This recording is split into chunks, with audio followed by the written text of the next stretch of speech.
Bismillahirrahmanirrahim. Assalamualaikum warahmatullahi wabarakatuh. Alhamdulillah. Alhamdulillahilladzi arsala rasulahu bil huda wa dinil haqq liyudhhirahu 'alad dini kullih wa kafa billahi syahida. Asyhadu an la ilaha illallah wahdahu la syarikalah wa asyhadu anna Muhammadan abduhu wa rasuluhu la nabiyya ba'dah. Allahumma sholli wa sallim wa barik ala nabiyyina Muhammad wa ala alihi wa ashabihi ajmain, amma ba'd. Adik-adik sekalian, alhamdulillah wa syukurillah bahwa kita hari ini telah masuk ke bulan Ramadan yang suci, bulan Ramadan yang agung. Untuk itu marilah kita bersyukur atas nikmat dan rahmat Allah Ta'ala yang telah memberikan kesempatan kepada kita semuanya sehingga dapat mengikuti semua ibadah terkait bulan Ramadan. Karena pada zaman dahulu para sahabat itu selama 6 bulan full sebelum Ramadan senantiasa berdoa kepada Allah. Para sahabat meminta agar disampaikan ke bulan Ramadan.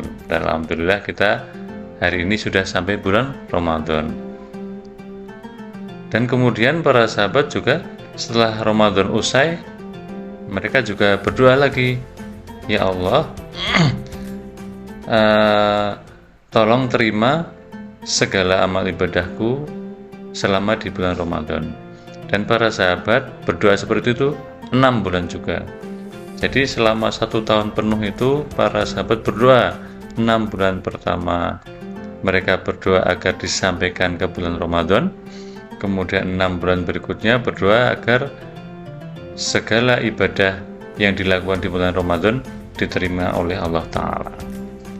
Nah, selanjutnya marilah kita membahas secara ilmiah mengenai salah satu fadilah utama di bulan Ramadan, yaitu janji Allah tentang pengampunan dosa-dosa manusia. Dalam sebuah hadis, ada 3 buah hadis yang kita sudah familiar. Yang pertama, sebuah hadis dari Abu Hurairah radhiyallahu anhu, ia berkata bahwa Rasulullah SAW bersabda, man shoma ramadhana imanan wa ihtisaban ghufira lahu ma taqaddama min dzambi. Artinya, barang siapa berpuasa di bulan Ramadan karena iman dan mengharap pahala dari Allah, maka akan diampuni dosa-dosanya yang telah lalu. Itu hadis yang pertama. Kemudian hadis yang kedua, man qoma ramadhana imanan wa ihtisaban ghufira lahu ma taqaddama min dzambi. Barang siapa melakukan qiyam Ramadan atau sholat taraweh karena iman dan mengharap pahala dari Allah, maka akan diampuni dosa-dosanya yang telah lalu. Kemudian hadis yang ketiga, man qoma lailatal qadri imanan wa ihtisaban ghufira lahu ma taqaddama min dzambi.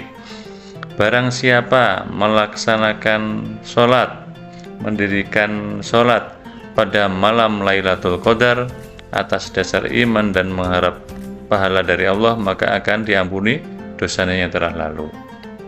Nah, dari 3 hadis ini kita dapat mengambil kesimpulan bahwa di bulan Ramadan itu adalah bulan yang penuh dengan pengampunan dosa. Dan dosa yang akan diampuni Allah itu tidak cuma sehari 2 hari, tapi selama setahun penuh yang lalu. Yang pertama, kita diampuni dosanya karena melaksanakan puasa. Di hadis yang kedua, kita diampuni dosa karena melakukan sholat malam, sholat taraweh selama bulan puasa. Dan di hadis yang ketiga, kita dapat diampuni dosanya karena melaksanakan sholat taraweh atau sholat mendirikan malam, menghidupkan malam di malam-malam Lailatul Qadar. Jadi Yang perlu kita cermati dari 3 konteks hadis di atas adalah bahwa kita sebagai hamba Allah wajib untuk memohon ampun kepada Allah terkait dengan dosa-dosa kita, terutama dosa-dosa yang kecil. Karena kalau dosa besar masih ada syarat yang lain, yaitu taubatan nasuha. Sementara selanjutnya untuk dosa-dosa yang urusannya dengan hamba Allah, dengan sesama manusia, maka kita harus minta maaf. Jadi kalau dosanya itu terkait Allah, hablum minallah, hubungannya sama Allah, maka kita harus mohon ampun, istighfar, taubat. Sementara ketika dosa itu timbul karena sesama manusia, maka kita harus minta maaf dan memaafkan. Selanjutnya, kenapa kok kita harus minta maaf? Kenapa kok minta maaf itu penting? Karena kita sebagai manusia tidak luput dari dosa. Kita banyak berbuat kesalahan, banyak berbuat kezaliman. Rasulullah SAW bersabda dalam hadis riwayat At-Tirmidzi, Ibnu Majah dan selainnya, kullu bani Adam khata'un wa khairul khata'ina at-tawwabun. Artinya setiap anak Adam itu, kita semuanya ini senantiasa melakukan kesalahan, dan baik orang yang melakukan kesalahan adalah orang yang mau bertaubat. Jadi sesungguhnya apabila seorang mukmin melakukan dosa, maka akan terjadi bintik hitam di dalam hatinya. Jika ia bertaubat dan melepaskan dosa tersebut serta beristighfar, maka hatinya akan dibersihkan. Bintik hitam itu akan hilang.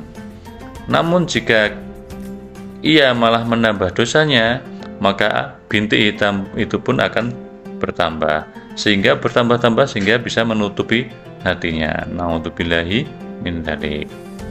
Maka itulah yang dimaksud dengan ron, atau bahasa Indonesianya karat, bahasa Jawane tayeng, yang disebutkan oleh Allah dalam surat Al-Mutaffifin, kallabal rona ala qulubihim makanu yaksibun.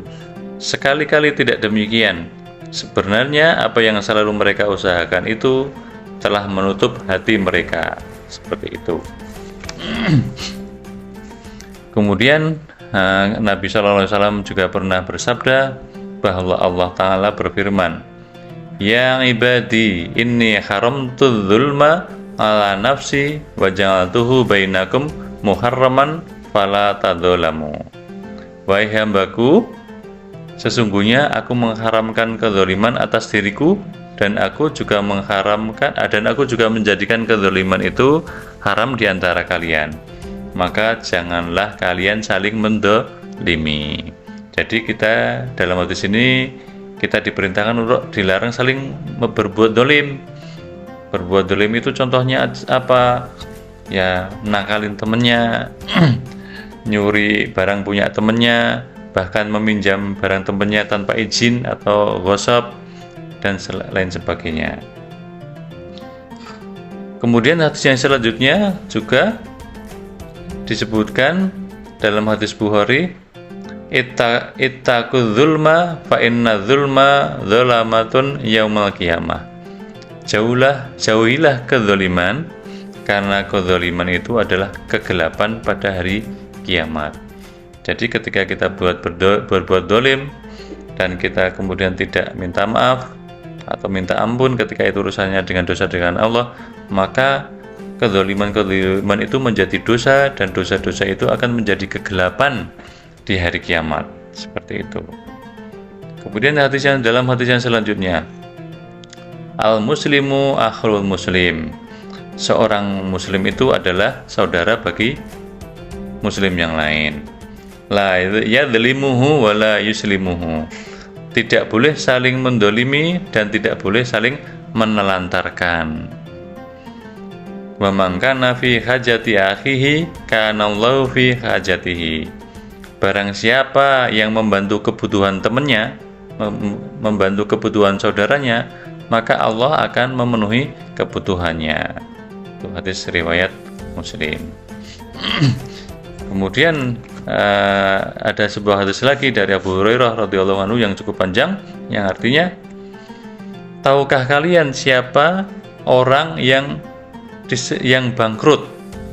Jadi Rasulullah SAW pernah bertanya kepada para sahabat, siapa menurut kalian orang yang bangkrut itu? Sopo sing wong sing bangkrut itu? Maka para sahabat menjawab, menurut kami wahai Rasulullah, orang yang bangkrut itu adalah orang yang tidak memiliki uang dan harta benda, orang duit duit, atau orang miskin. Maka Nabi SAW pun menjawab, sesungguhnya orang yang bangkrut di kalangan umatku ini adalah mereka yang nanti datang pada hari kiamat dengan membawa pahala sholat, pahala puasa, dan pahala zakat. Namun di saat yang sama mereka juga membawa dosa karena pernah mencela, pernah menuduh tanpa bukti, pernah memakan harta orang lain, pernah menumpahkan darah, dan pernah memukul sesama atau berbuat zalim. Maka kelak kebaikan-kebaikan yang dimilikinya akan diberikan kepada orang yang pernah ia zalimi itu. Dan jika seluruh amal kebaikannya habis, sedang dosa kezaliminya belum terbayar, maka dosa-dosa orang yang terzalimi akan pindah kepadanya, dan akhirnya dia pun akan dilempar ke dalam neraka. Na'udzubillahi min dzalik. Seperti itu. Untuk itu saya berpesan kepada diri saya sendiri dan kepada adik-adik semuanya, marilah kita senantiasa meminta maaf kepada teman-teman kita. Nggak nunggu harus lebaran. Kalau berbuat salah, segera minta maaf. Atau kalau memang itu dosanya terkait dengan Allah, maka segera mohon ampun dengan membaca istighfar, astagfirullah, atau yang panjang astagfirullahaladzim. Kalau lebih panjang lagi, astagfirullahaladzim alladzi la ilaha illa huwal hayyul qayyum wa atubu ilaih. Seperti itu. Nah, selanjutnya kita akan sedikit membahas tentang maaf, permintaan maaf. Jadi kalau dalam bahasa Arab itu ada dua kata. Yang pertama adalah maaf atau al-afu, yang artinya memaafkan, itu lebih bersifat fisik. Seperti dalam sebuah kalimat wal afina anin nas, seperti itu. Sementara kemudian yang lebih dalam lagi adalah namanya as-safhu atau berlapang dada, yaitu memaafkan dengan hati yang penuh ikhlas, seperti itu. Atau kalau di dalam Al-Quran disebutkan dalam surat An-Nur ayat 22, fasfahis safhal jamil, seperti itu. Jadi kalau minta maaf biasa, itu dalam bahasa Arab itu al-afu itu masih biasa, kita minta maaf secara lisan. Tapi ada yang lebih dalam dari itu, benar-benar memaafkan dari lubuk hati yang paling dalam, ikhlas, yaitu kalau dalam bahasa Arab disebut as-safhu, seperti itu. Nah, dalam kitab Bulughul Maram ada sebuah hadis yang diriwayatkan At-Tirmidzi, Ibnu Majah, dan selainnya, yang bunyinya an Aisyata qalat qultu ya Rasulullah ara'aita in alimtu ayyu lailatin lailatul qadri ma aqulu fiha qala quli Allahumma innaka afuwun tuhibbul afwa fa'fu anni. Nah, itu.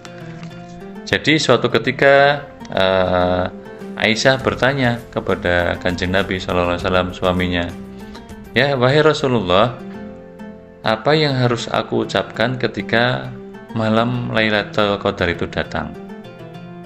Maka Rasulullah SAW pun menjawab, memberi pelajaran kepada Aisyah radhiyallahu anha, wahai Aisyah, berdoalah dengan kalimat Allahumma innaka afuwun tuhibbul afwa fa'fu anni. Nah, artinya Allahumma innaka afun, ya Allah, Engkaulah Maha Pemberi maaf, tuhibbul afwa, dan sangat mencintai orang-orang yang memberi maaf, fa'fu anni, maka maafkanlah aku. Nah, ini. Jadi bahkan kita kepada Allah pun harus meminta maaf atau meminta maaf, padahal Allah itu Maha Pemberi maaf, apalagi dengan sesama manusia, dengan teman kita, maka kita wajib untuk meminta maaf. Karena ketika kesalahan itu dengan Allah, kita cukup beristighfar. Ketika Allah menghendaki, maka Allah memaafkan kita. Tapi ketika dengan sesama manusia, nah kita harus minta maaf juga kepada manusia itu, teman kita itu. Karena tidak cukup kita minta maaf kepada Allah. Kita hanya diampuni oleh Allah terkait dosa-dosa kita dengan Allah, tapi dengan teman kita, sesama manusia, ibu kita, tetangga kita, guru kita, selama dia tidak meminta maaf, maka dosanya tidak akan diampuni. Terakhir, ada sebuah cerita. Ketika Allah Ta'ala menurunkan ayat khudhil afwa wa'mul bil urfi wa'arid 'anil jahilin. Al-A'raf ayat 199. Artinya, jadilah engkau pemaaf. Khudhil afwa, jadilah engkau seorang pemaaf. Wa'mur bil urfi, dan suruhlah teman-temanmu orang-orang mengerjakan yang ma'ruf, berbuat kebaikan. Wa'arid 'anil jahilin, serta berpalinglah dari orang-orang yang jahil, orang yang bodoh. Ketika turun ayat ini, maka Rasulullah SAW kemudian berkata atau bertanya kepada malaikat Jibril, "Wahai Jibril, apa ini?" Maka malaikat Jibril pun menjawab, "Sesungguhnya Allah telah memerintahkan kepada kamu supaya memaafkan orang-orang yang berbuat zalim kepadamu, memberi kepada orang yang tidak memberimu, dan menyambung orang-orang yang memutuskan hubungan denganmu atau memutus tali silaturahim." Jadi kalau tadi kita diperintahkan untuk minta maaf, maka di sisi lain kita juga harus memberi maaf. Jadi saling memaafkan, seperti itu. Nah, mudah-mudahan kita di bulan Ramadan ini, bulan suci ini, kita tidak menunggu datangnya Lebaran. Ketika kita punya salah kepada teman kita, kepada orang tua kita, kepada kakak adik, kepada guru, hendaklah kita senantiasa segera meminta maaf. Ketika kita punya salah dengan Allah, maka segera beristighfar. Mudah-mudahan yang sedikit ini dapat bermanfaat buat adik-adik semuanya. Billahi taufiq wal hidayah. Assalamualaikum warahmatullahi wabarakatuh.